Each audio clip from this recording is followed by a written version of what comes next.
Wake up, dummy. There's no response. I really didn't want to have to enter a room like this. Isn't it a kind of breach of privacy? She really leaves me no choice. I gently open the door. Oh, I got the chills. Ah, oh, double chill, what the fuck? Oh, what the fuck? Ah, I got goosebumps, man. This is fucked up.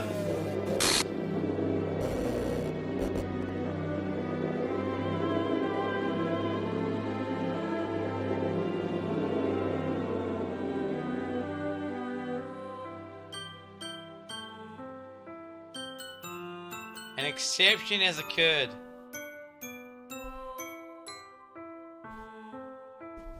On 307, see traceback.txt for details. What the hell? Am I in a game? I think I am, right? What the hell? Is this a nightmare? It has to be. This isn't real. There's no way this could be real. Satori wouldn't do this. Everything was normal up until a few days ago. That's why I can't believe what my eyes are showing me. I suppressed the urge to vomit. Just yesterday. I told Satori I'd be there for her. I told her I know it's best and that everything will be okay. Then why? Why would she do this? How could I be so helpless? What did I do wrong? Turning down a confession? That has to be what has pushed her over the edge. Her agonized scream still echoes in my ears. Why did I do that to her when she needed me the most? Why was I so selfish? This is my fault. My swarming thoughts keep telling me everything I could have done to prevent this. If I just spent more time with her, walked her to school, and gave her what I know she wanted out of a relationship, then I could have prevented this. I know I could have prevented this. Screw the literature club. Screw the festival. I just lost my best friend. Someone I grew up with. She's gone forever now. Well, you need to go to the police, man. Like, you're gonna need to go to the fucking police, man. Like, what the nothing I can do to bring it back. This isn't some game where I can reset and try something different. I only have one chance. These fucking this fourth wall breaking, dude. I only have one chance, and I wasn't careful enough. And now I'll carry this guilt with me until I die. Nothing in my life was worth more than hers. But I still couldn't do what she needed from me. And now, I can never take it back. Never, never, never, never, never. And Jesus Christ, bro!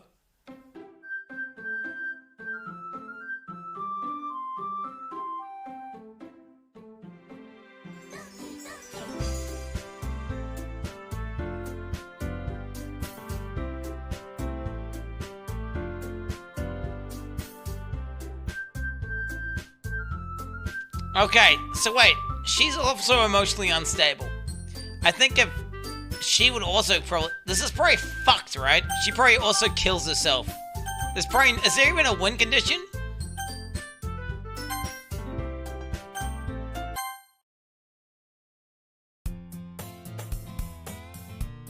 What the fuck?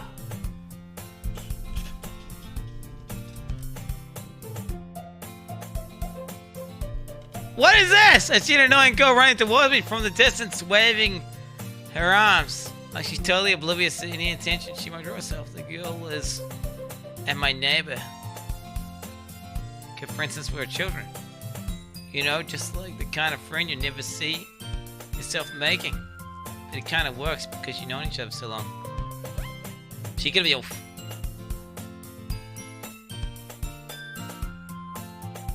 Okay, however... if I out across the crop walk and let catch up to me.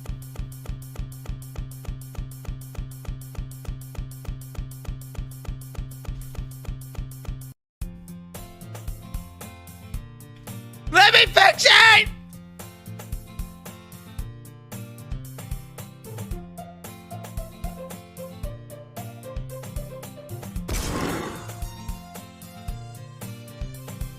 I'm proud to call QUIN69 my primary streamer. He is a god gamer and destroys all games. Wait, is it new Doki dialogue? Doki Wait, what the fuck? Story day school like any other. When she looks at the beings, wait, normally she's using the worst, being surrounded by couples. And Franco is walking by to school. Meanwhile, I've always walked to school alone. Oh, what the fuck? Wait, what the fuck? She's deleted, bro. She's deleted. I see another girl going towards me. She fucking glitches out. It's like erased.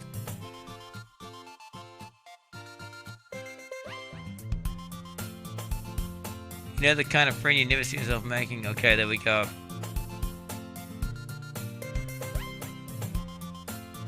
Thank you, an anonymous gifter, for gifting Hanging with Sayori a subscription. It's an ordinary school day like any other. Mornings are usually the worst, being surrounded An by anonymous couples. user gifted a tier 1 sub to Hanging. Stop, dude. Literally, how the fuck do I turn these donations off? You're so cringe, dude. Like, I'm literally trying to, like, fucking... How the fuck do I turn these things off? I'm trying to mute. Alright. Wait, what the fuck? So now she doesn't exist anymore? So wait, but then how do I get into the literature club? Wait, how do I save her? I want to save her! It's like an ordinary school day like any other. Mornings are usually the worst. Being surrounded by couples and friend groups walking to school together. Meanwhile, I've always walked to school alone. I always tell myself it's about time I meet some girls or something like that. But I had no motivation to join any clubs. I'm perfectly content just by getting on the average while spending my free time on games and anime. There's always the anime club, but it's not like there would be any girls in it anyway. The school day is ordinary as ever, and it's over before I know it. After I pick up my things, I stare blankly at the wall looking for an ounce of motivation. Clubs. There really aren't any that interest me. Besides, most of them would be too demanding. I guess I have no choice but to start with the anime club. Quan?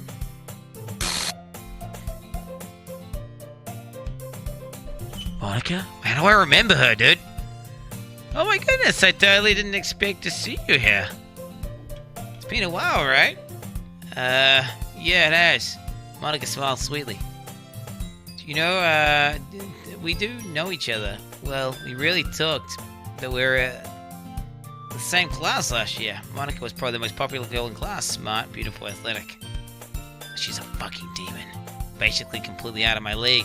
So having her smile at me so genuinely feels a little... What did you come here for anyway? Oh, I've just been looking for supplies to use for my club. Do you know if there's any construction paper in here? Or Marcus, I guess you could check the closet. You're in the debate club, right? About that. I actually quit the debate club. Really, you quit? Yeah. To be honest, I can't stand all the politics in the major clubs. Feels like nothing but arguing and about budget. Okay, so you already said this. I'd much rather make something I personally enjoy and something special out of it. In that case, what kind of club did you decide to join? Actually, I'm starting a new one. It's called Literature Club. Literature Club? Sounds kind of dull. How many members do you have so far? Haha. 3. It's really hard to find new members for something that sounds so boring. Well, I can see that. But it's really not boring at all, you know. Literature can be anything. Reading, writing, poetry. I mean, one of my members even keeps a manga collection in the club room. Wait, really? Yeah, it's funny, right? Yeah, okay, dude. How many girls actually like anime, dude? Actually, to be fair, I feel now in the current year, anime is kind of become a little bit meta. It went from like 0 or like 2% to like, it's probably like 10% now. Abby's a weeb. Do you know that? Abby's a hardcore weeb. Abby's a hardcore weeb. Oh, no cap. She's watched Naruto like 3 times. It's funny, right? She always insists the manga is literature too. I mean, she's not wrong, I guess. Besides, the member's a member, right? Did Monica say she? Hey, Quan. Mate, she's 12. Any chance he's still looking for a club to join? I mean, I guess so, but In that case, is there any chance you could do me a big favor? I mean, how are you going to say no to a demon succubus like that? I won't ask you to join, but you could at least visit the club and make me very happy, please. Well, I guess I have no reason to refuse. Besides, how would I ever refuse someone like Monica? What a pussy cook. Sure, I guess I could check it out. Ah, awesome. You're really sweet. Come on, you know that? It's nothing, really. Shall we go then?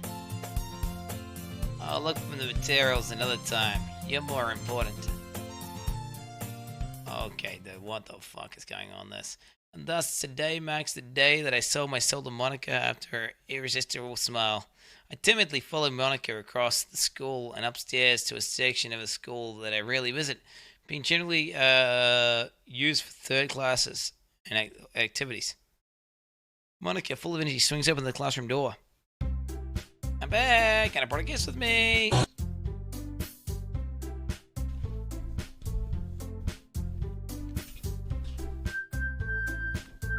Girl one, I guess. Seriously, you brought a boy? Way to go, the amateur. That'd be me, Natsuki, but anyway, welcome to the club, Quan. All whoops just gave me in the situation. This club, it's full of incredibly cute girls. So let me guess, you're Monica's boyfriend, right? What? No, I'm not. Natsuki. The girl with the sour attitude, whose name is apparently Natsuki, is the one I don't recognize. The small figure makes me think she's probably a first year. Anyway, this is Natsuki, energetic as usual. This is Yuri, the vice president. Wait, Yuri's the vice president? It's nice to meet you. Yuri appears comparably more mature and timid. Seems to be having a hard time keeping up with someone like Natsuki. Yeah, it's nice to meet both of you. I ran into Quan in the classroom and decided to check the club. Isn't that great? Wait, Monica! Didn't I tell you to let me know in advance before you brought someone new? I was going to, well, you know. She's gonna make cupcakes, shit. Sorry. I didn't forget that. But it just happened to run into her. Okay, you literally glitch teleported it in front of me like a demon. In that case, I should at least make some tea, right? Yeah, that'd be great. Why don't you come sit down, Quan? We also have the desk arranged to form a table. Yuri walks to the corner of the room and opens the closet. What the fuck's in that closet, bro? Monica and Natsuki sit across from each other. Still feeling awkward, I take a seat next to Monica. So I know you didn't really plan coming here. We'll make sure we feel right at home, okay? As president of the Literature Club, it's my duty to make the club feel fun and exciting for everyone. A surprise. Don't want people out in the club yet. It must be hard to start a new club.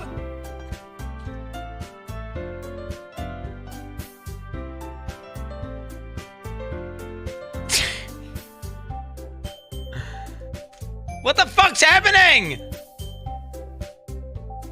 I tried to load it and I got in some warped dimension where she no longer exists anymore.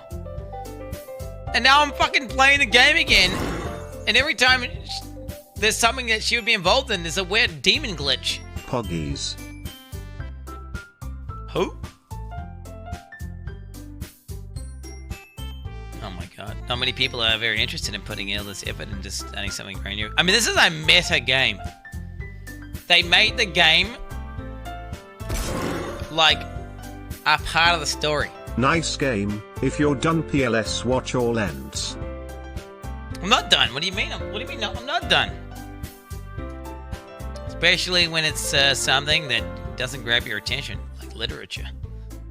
You have to work hard to convince people they're both fun and worthwhile. Okay. Wait, so can I just like... Okay. Do we just start spamming? Yuri returns to the table. You keep a whole thesis in this classroom. You've already heard all this shit. Wait, this isn't new. Is this new? Is it new? Oh, fuck. You have to... Okay, Monica says you'll have to work hard to convince people that you're both fun and worthwhile. That it makes school events like the festival much more important. I'm confident that we'll really grow this club before we graduate. Right, Natsuki? Well, I guess. Natsuki reluctantly agrees. Such different goals, all interested in the same goal. Monica must have really worked hard to find these two. Yuri returned to the table carrying a tea set. This is the same thing, right? This is the same thing. She carefully places the teacup before down the pot in the middle. You keep the whole tea set in the thing. Don't worry, the teacher gave us permission. After all, this is literally the same thing. Don't let yourself get intimidated. Yuri's just trying to impress you. Yeah, that's not... Insulted, Yuri looks away. I believe you. Well, tea and reading might not be a pastime for me, but at least I will enjoy tea. I'm glad. Yuri faintly smiles to herself in relief. So, Quan, what kind of things do you like to read? Ah, well, considering how little I've read in the past few years, I don't really know how to answer that. Manga? I muttered to myself, half joking. Natsuki's head suddenly perks up. Am I really going to do the Peter route now? Like, is that... Oh, shit, what the fuck? Wait, that's actually not even a... This is like getting 2 meta, dude. I'm just gonna turn the browser sources off, fuck it.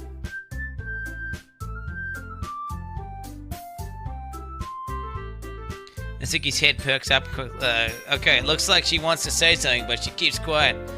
Not much of a reader, I guess. Well, that can change. What am I saying? I spoke without thinking after seeing Yuri's sad smile. Anyway, what about you, Yuri? Well, let's see. Yuri traces the remote keyboard with her fingers. My favorite is usually novels, complex fantasy worlds. Okay. Are you telling me a story in a form? Okay. It's the same shit. She seemed reserved and timid at the moment after she walked in, but obviously why. Okay, yep. Stories with deep psychological elements. They really gonna make me read the whole thing again? I think you're supposed to just skip it, chat. I don't think they're meant for you to read the entire thing again, right? Why would you read the entire thing again?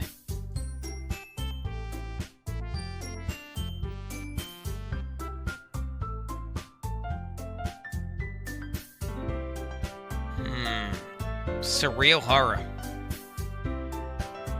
is often successful at changing the way you look at the world, if only for a brief moment. Ugh, I hate horror. Why is that? Well, Natsuki's eyes darted over me for a split second. Never mind. She wants to talk about anime. Wait, so there's just like some ultra meta story about how I'm in a surreal horror.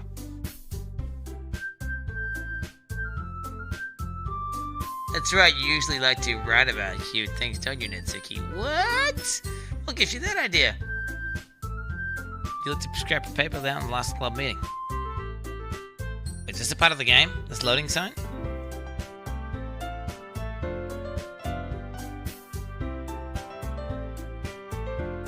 Okay. I can read faster by reading it. Okay.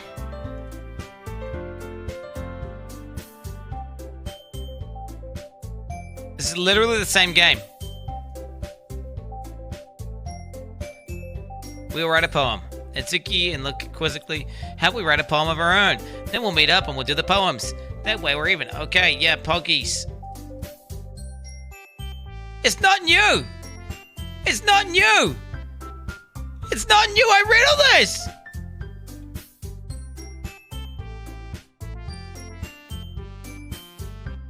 It's not new!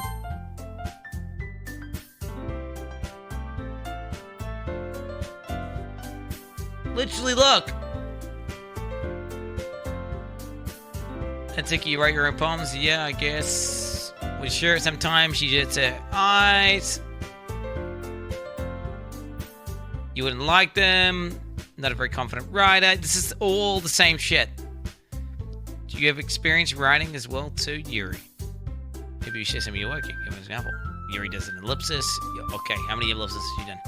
Because it's the same for Yuri. We'll sit there in silence. And then she does the thing where they say, let's all make a poem. And then it's going to do that fucking thing, dude. It's the same thing.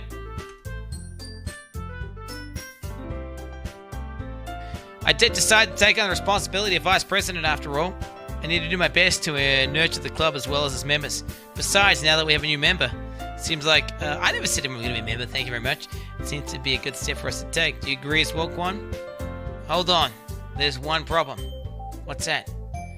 Now that we've reached the most important topic, I bluntly come forth with what's been on my mind the entire time. I've never said I'd join the club. Monica may have convinced me to stop by, but I never made my decision. I still have other clubs to look at, and, I lost my train of thought. All three girls stared back at me with dejected eyes. But... I'm sorry, I thought... The girls exchange glances before Monica turns back to me. I guess I need to tell you the truth, Quan. What? The thing is, we don't have enough club members yet to form an official club. We need 4.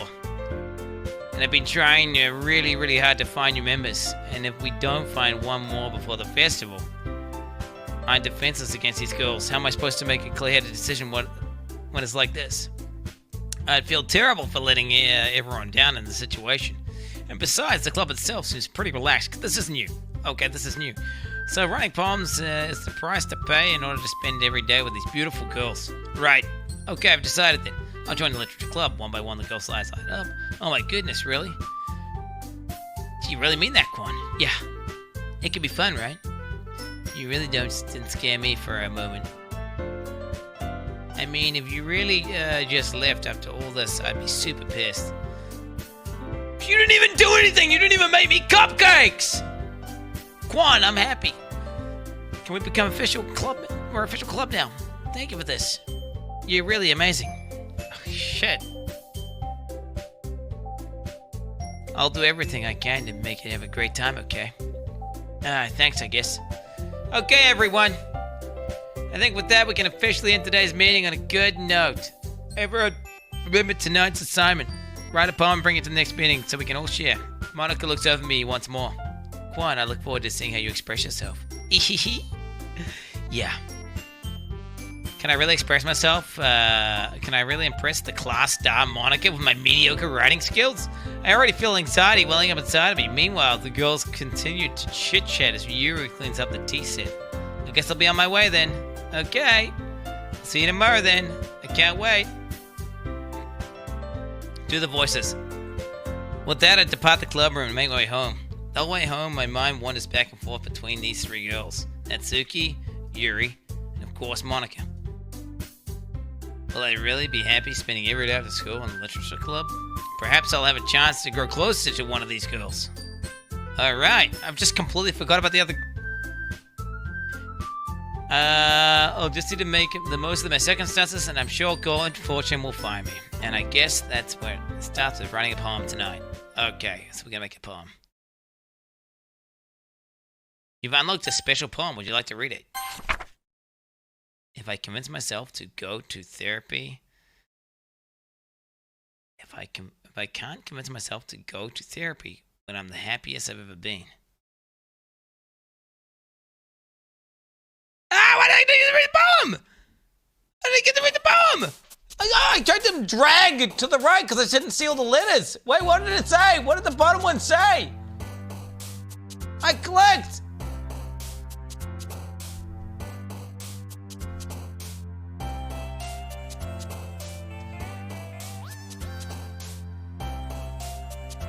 Can someone clip it so I can read it? I'm not dumb!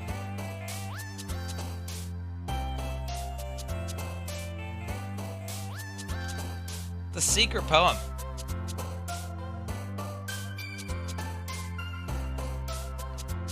I'd rather keep this up until I blow my cover and someone takes me to the emergency room.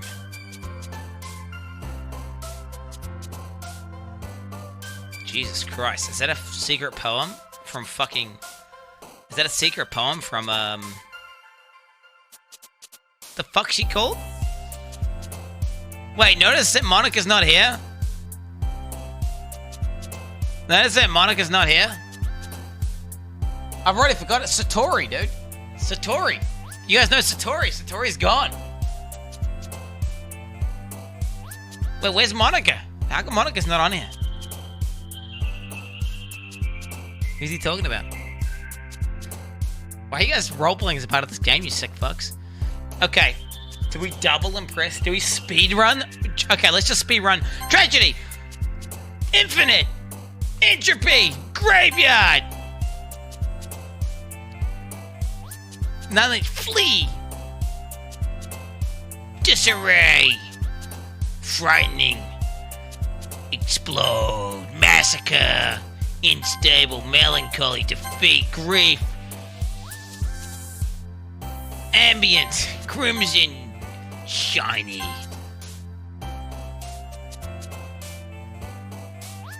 Adventure.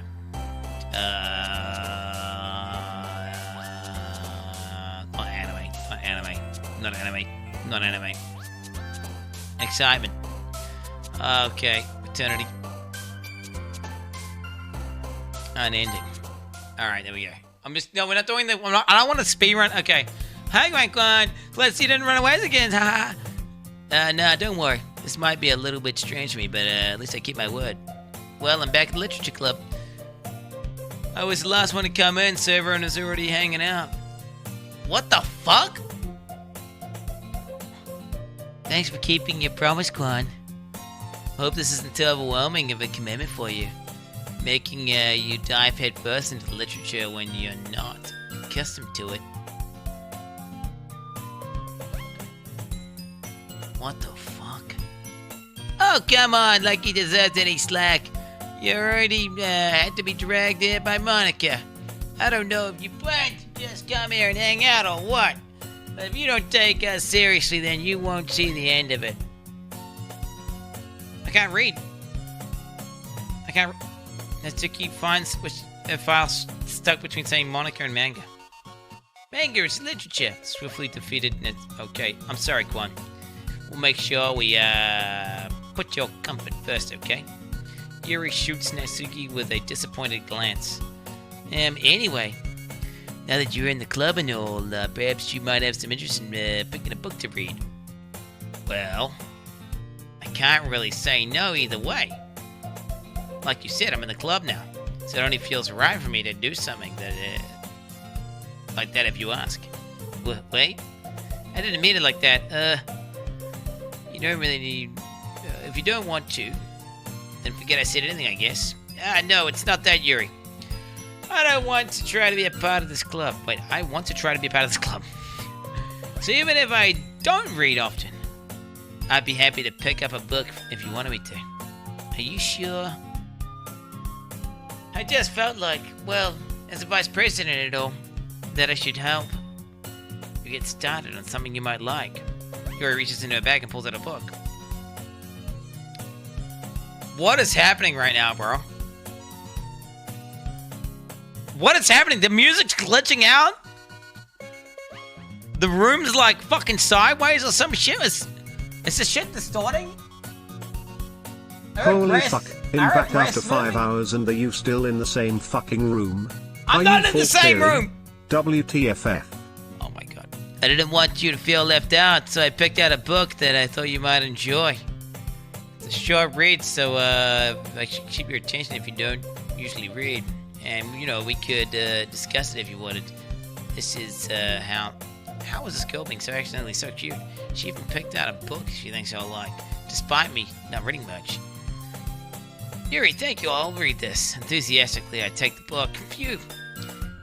Well, you can read it at your own pace. I look forward to hearing what you think. Now that everyone's settled in, I expected Mona to kick off some scheduled activities at the club, but that doesn't seem to be the case. Yuri's face is already buried in the book. I can't help but notice her intense expression like she was waiting for this chance. Meanwhile, Natsuki is rummaging the closet. I'm really curious to talk to Yuri a little bit more, but at the same time I would feel bad for distracting her from reading. You got to clump of her over the cover of the book. Listen, she's it over to me. Well, that for pages. Ah. Crap. I think she knows me looking at her. This is the same shit, right?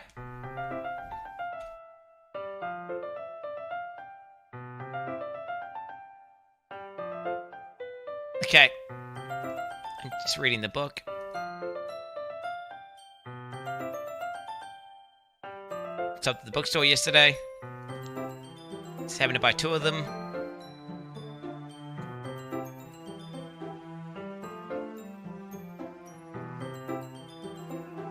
Okay.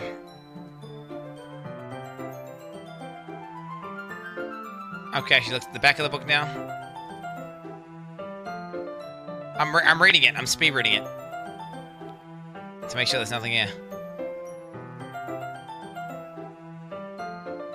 Wait, that's different, right? Oh, sorry.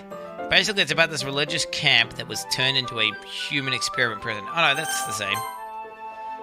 The facility gets even worse, and they even slowly start breeding people by cutting off their limbs and asphyxiating them too. Wait, what the fuck? She was supposed to look at the back of the book. No, it's slightly different, isn't it? Oh, there might be a little bit of a spoiler, but anyway, I'm really into it. The book, I mean. Not about the limbs. That's kind of dark, isn't it? Yuri made the sound like it was going to be a nice story, so that the dark turn came out of nowhere. You're not really a fan of that sort of thing, are you, Quan? No, it's not that. I can enjoy those kind of stories, so don't worry. I hope so. Yeah, I totally forgot Yuri's into those things. She's shy and reclusive on the outside, but her mind seems to be completely different. It's just that this kind of story, it's the kind that challenges you to look at life from a new, strange perspective. When horrible things happen. Why are they changing tiny things? I'm confused. Why are they making me relive this entire fucking thing, but then changing very small things? When horrible things happen, not just because someone wants to be evil, but because the world is full of horrible people and we're all worthless anyway?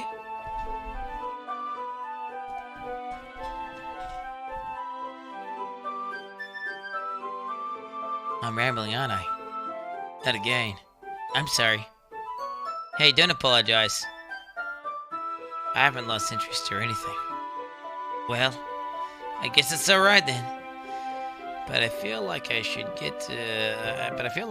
let you know that I have this problem. When I let things like books and writing fill my thoughts, my whole body gets, what the fuck? I kind of forget to pay attention to other people. So I'm sorry if I end up saying something strange.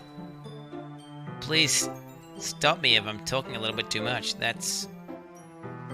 I couldn't read what it said. Is it messages from Satori? Is it Satori? Was it copying and pasting shit Satori was saying?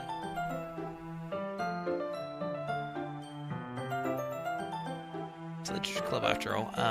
That's true. In fact, might as well get started reading, right? Bro, they gave me a jump scare. Can you stop that shit? Yes. I mean, you shouldn't have to, but... What are you saying? Let me just get the book. I quickly retrieved the book and put it into my bag. Alright, it's fine if I sit here, right? I slip in the seat next to Yuri's. Yeah. Are you sure? You seem to be a little apprehensive. I'm sorry. It's not that I don't want you to. It's just something that I'm not very used to. That's reading in company with someone else. I see. Well, just let me know if I end up distracting you or anything. Alright. I open the book and start reading the prologue. Soon I seem to understand what Yuri means about reading in company. It's as if I can feel her presence over my shoulder as I read. It's not a particularly bad thing. Maybe a little distracting, but the feeling is somewhat comforting. Yuri is in the corner of my eye. I realize that she's not actually looking at her own book. I glance over. Looks like she's reading from my book instead. Sorry. I was just print screen. Fuck! Just pause that! I want to read that! Did you want me to clip that? What did it say? I think you're supposed to be able to read quickly, but I can't read fast.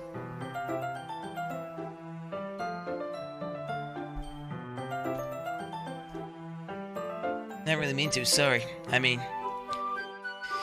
This should work, right? I slide my desk up against Yuri's and hold my book between the two of them. I suppose so. Yuri timidly closes her own copy. We once lean in a bit. Our shoulders are almost touching. Feels like my left arm is in the way, so I use my right hand to hold back the book. I guess it makes things kind of different to turn the page. Here.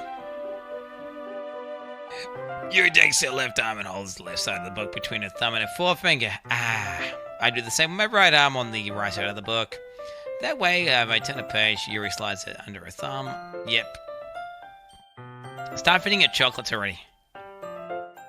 We've huddled closer together than before. It's actually kind of distracting me. It's as if I can feel the warmth of Yuri's face in the corner of my vision. Are you ready? Huh? To turn the page. Sorry. I think I got a bit distracted for a second. I glance over at Yuri's face again, and our eyes meet. I don't know if I'll be able to keep up with her. That's okay. You're not used to reading, right? I don't mind being impatient if you take a little bit longer. It's probably the least I can do, since you've been so patient with me. Yeah. Thanks. We continue reading. Yuri no longer asks me to ready to turn the page. Instead, I just assume the page and turn the page on our volition. We continue to read the page in silence. Even just turning the pages is intimate. My thumb gently lets go of the page, and then it goes, yep. Hey Yuri, this might be a silly thought, but the main character kind of reminds me of you. Huh? I don't relate to this character at all, definitely not. Really? I was thinking the way she second guesses and the way she says everything she says and all that. That's what you're talking about. Sorry. I thought you meant something else about her. Something else? Never mind. We didn't even get that far yet. Oh god. Does she cut people up with knives? So I don't know why that came into my head. Are you feeling alright? Yuri's been a little bit fidgety ever since we started reading. You can rest if you're feeling sick or something. Your breathing is a little... Am I breathing? Yuri puts her hands on her chest to feel her heartbeat. I didn't even notice. Anyway, I'm fine. I just need some water. Alright, don't put yourself. Yuri stands up and practically rushes out of the classroom.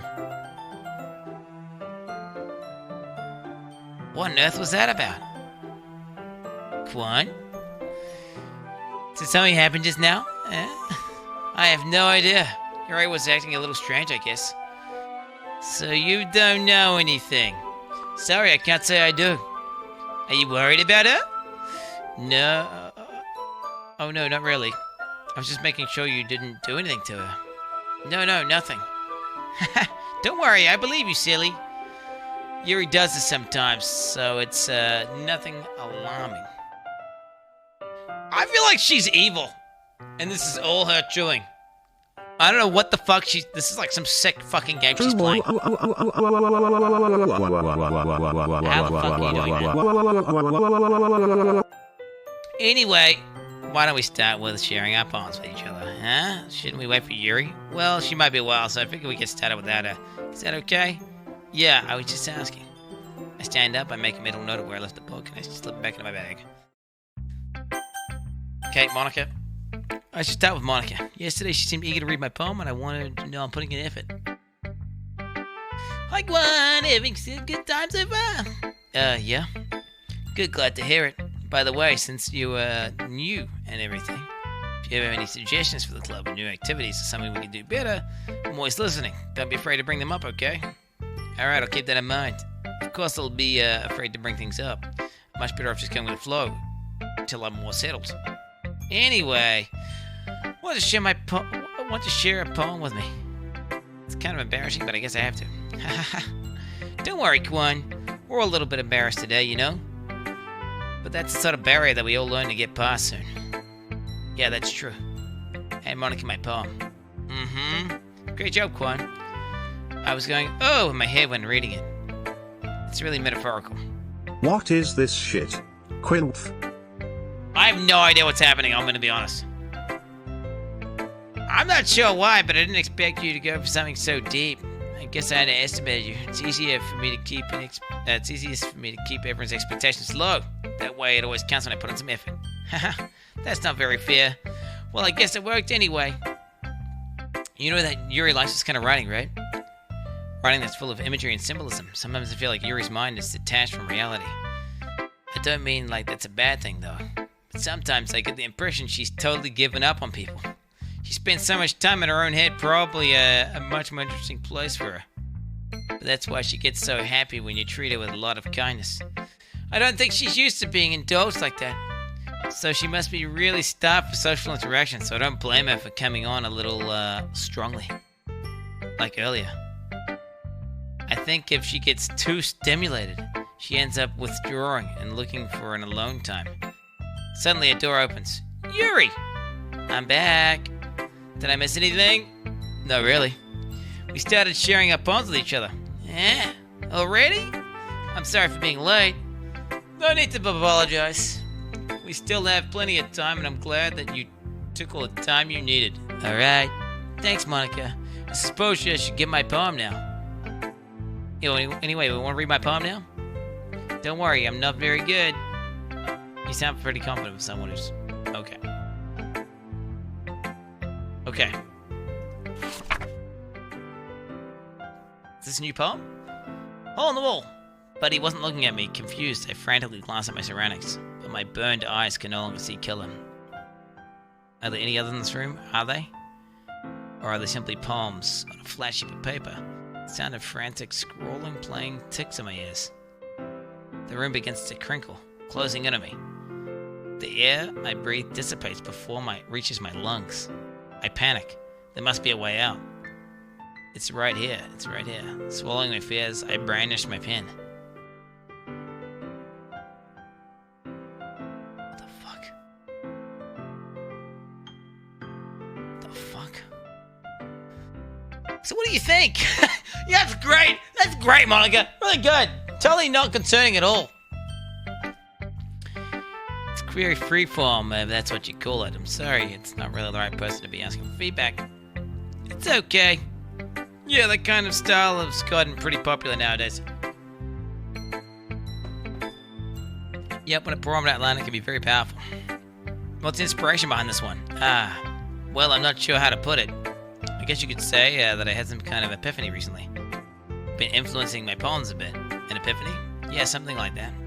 I'm kind of nervous to talk about deep stuff like that because it's kind of coming on strongly. Maybe after everyone's better friends with each other. Anyway, here's Monica's writing tip of the day. Sometimes when you're writing a poem or a story, your brain gets too fixated on a specific point. If you try so hard to make it perfect, then you'll never make any progress. Just force yourself to put something on paper and then tidy up later. Yep. Yep. Thanks for listening. Press skip when it lights up. Wait, when does skip light up? What do you mean by press skip when it lights up? Do I want to press skip?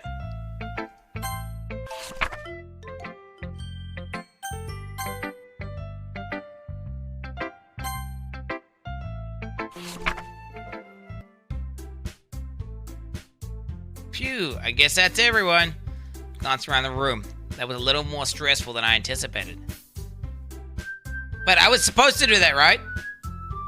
Whenever it's not grade. Oh, so it's not grade right now. So that means yeah. I see. Okay, I get it. I guess that's everyone. I glance around the room. Stop. I guess that's everyone. I glance around the room. That was a little more stressful than I anticipated. It's as if everyone is judging me for my mediocre writing abilities. Even if they're just being nice, there's no way my poems can stand up to this. This is a literature club after all. I sigh. I guess that's what I ended up getting myself into. Across the room, Monica is writing something in her notebook. My eyes land on Yuri and Natsuki. They gingerly exchange sheets of paper, sharing their respective poems. As they read in tandem, I watch their expressions change. Natsuki eyebrows furrows in frustration. Meanwhile, Yuri smiles sadly. What's with this language? Yeah?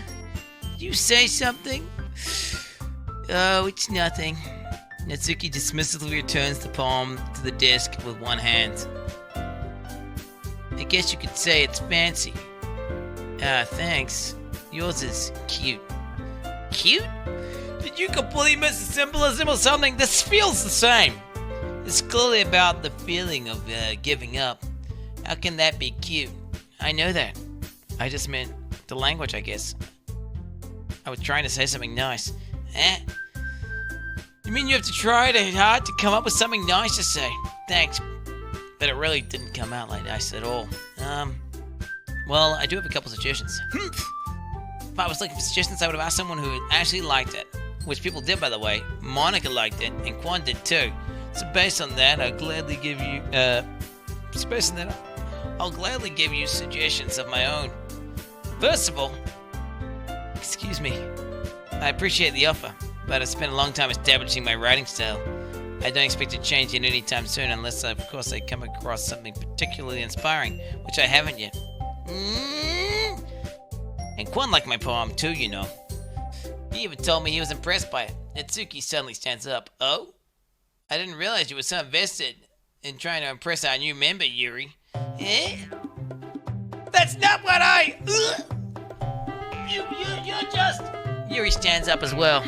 Maybe you're just jealous that Quan appreciates my advice more than he appreciates yours. Huh? And how do you know that he didn't appreciate my advice more? Are you that full of yourself? No. If I was full of myself, I would deliberately go out of my way to make everything I do overly cutesy. Ooh! Well, you know what? I wasn't the only one whose boobs magically grew in sizes. Santa's Quan started showing up. Natsuki-san! Natsuki. That's a little... This doesn't involve you. Taking out your own insecurities and others like that. You really act as you...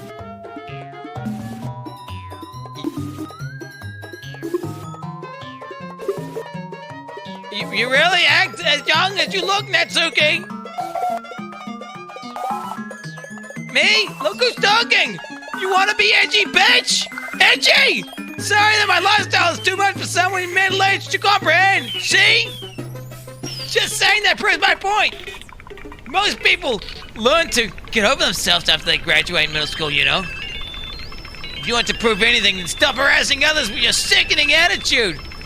You think you can counterbalance your toxic personality just by just dressing and acting cute? The only thing cute about you is how hard you try. Whoa! Be careful! You might cut yourself on that edge, Yuri! Oh, my bad. You really do, don't you? Did you just accuse me of cutting myself? What the fuck is wrong with your head? Yeah, go on! Let Quan hear everything you really think. I'm sure he'll be head over heels after this. Ah! Suddenly, Yuri turns to me, as if she just noticed I was standing here. Quan! She's trying to make me look bad. That's not true. She started it. How did I get dragged into this?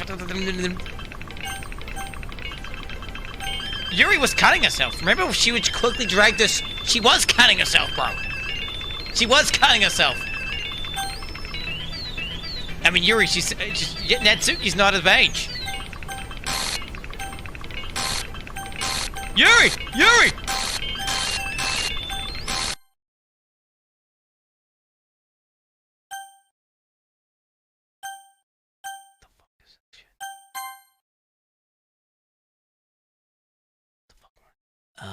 Hey, Quan.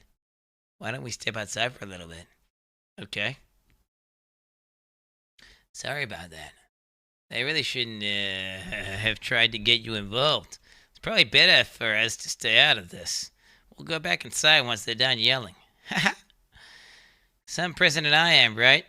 I can't believe I can't even confront my own club members properly. I wish I was able to be a little more assertive sometimes, but I'll never have it in me to put my foot down against others. You understand, right? Anyway, if this makes you want to spend less time with the others, then that's fine. I'd be happy to spend time with you instead. Suddenly, Natsuki runs out of the classroom. Oh, shit. She runs away quickly. Oh, dear. Well, it looks like they're done. Jesus Christ. I didn't mean it. I didn't mean it. I didn't mean it. Yuri is rocking back and forth in her desk with her palms on her forehead. Yuri? I didn't mean it. I believe you. I have no idea what Yuri might have said to Natsuki. Or did. Quan, please don't hate me. Please. Please, I'm not like this. There's something wrong with me today. It's fine, Yuri. We all know you didn't mean it. Besides, I'm sure Natsuki will forget all about it by tomorrow. Completely. Anyway, the meeting is over, so you can go home now if you want. Ellipsis. Yuri looks at me like she wants to say something, but she keeps glancing at Monika. You can go first, Monika. I'd like to stay a little bit longer. I'm the president, so I should be the last one out. I'll wait for you to be done. Ellipsis, ellipsis. Well, I'm the vice president, so please let me take that responsibility today.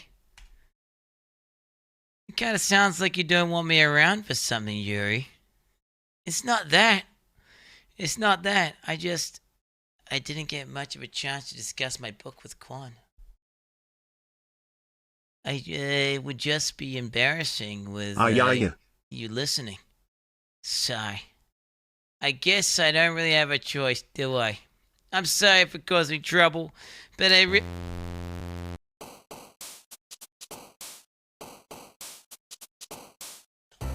What is happening, bro? What the fuck is happening, bro? What the fuck is this, bro?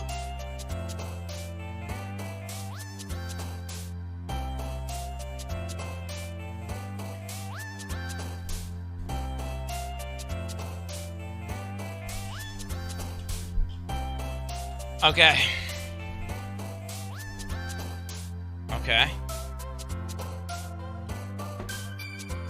I mean, I don't want to rush it. Am I halfway through? Am I at the last 10% of the game?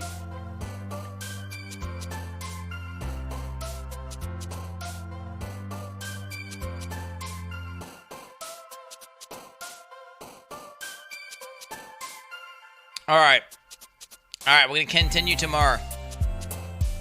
I'm gonna save. Saving is gone, dude. What the fuck? Saving even do anything? Does saving even do anything? But because the game is a game within a game, right? It's like it's fake. It's not actually really saving, is it?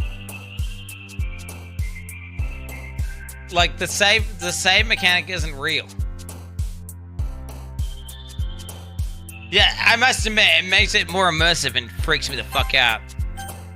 Like when I exit, is it closed? Is it actually closed? Am I on my computer, dude? Do you know what it kind of does? It's like when you play those games where you're like hacking. It reminds. I'm getting kind of vibes. Do you remember? Was it called Welcome to the Game?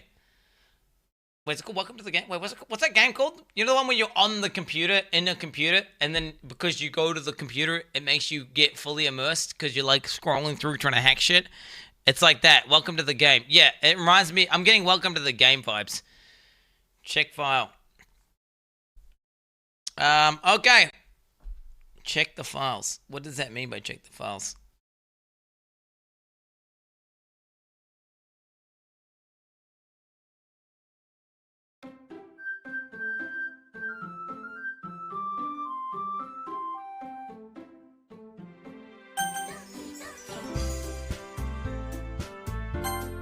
So there we go. Oh, the file it mentioned. Oh, yeah. When it came up and popped out, like saying it was corrupt or something. The text file on the folder. Oh, shit, bro. What the fuck? Okay, stop, though. Wait, stop. Oh, my God. Is that going to be a part of the game? Where you literally have to go, fucking incentivizes you to go check files on your computer and there's shit in your PC, bro? That's going to fuck... Jesus. Dude, stop, though. Stop. Okay, that's cringe shit. Don't backseat. Okay, holy shit. I mean, today was not a day that I was expecting. I'm going to be real. Today was not a day that I was expecting. And this game's fucking weird, but I'm kind of like, I mean, there's no doubt, like, dude, that emotionally fucked me up. But that is like, but then it's kind of weird that I'm sitting there fucking reading all day. Like, what the fuck? It's weird because it starts off as like this anime super like cutesy fucking thing, and it gets like, you think it's like a little anime novel thing where you're trying to like just reproduce with the characters, but actually turns out fucking some fucked up shit's going, and then it's like a game within a game with this whole really meta narrative. It's kind of crazy. We will continue tomorrow. The streams do start 1 hour earlier than usual, though, if you're not from America. So I will be on an hour early. Okay? We'll be finishing off this game, absolutely destroying it, blind, solo self-found. Okay? Rest in peace, Satori. I knew I should have fucking... To be fair, though, if I had done the thing with Satori, Yuri's also mentally unstable. I don't know. I don't know if there was even a right choice there. Who? Okay, dude. Okay, dude. Regardless, thank you for chilling out today, boys. Really do appreciate it. It was a fucking weird day. Tomorrow's also going to be a weird day. I'll see you guys then. Have a good one, team. Have a good one. Unlocking all the waifus tomorrow. We're going to save all the waifus. No more waifus will die. Okay? No more waifus will die. I will protect them all. Okay? And we're going to be able to... titties. You know what I'm saying? You know what I'm saying? We'll save all the waifus and we're going to unlock the secret anime titty scene. Peace.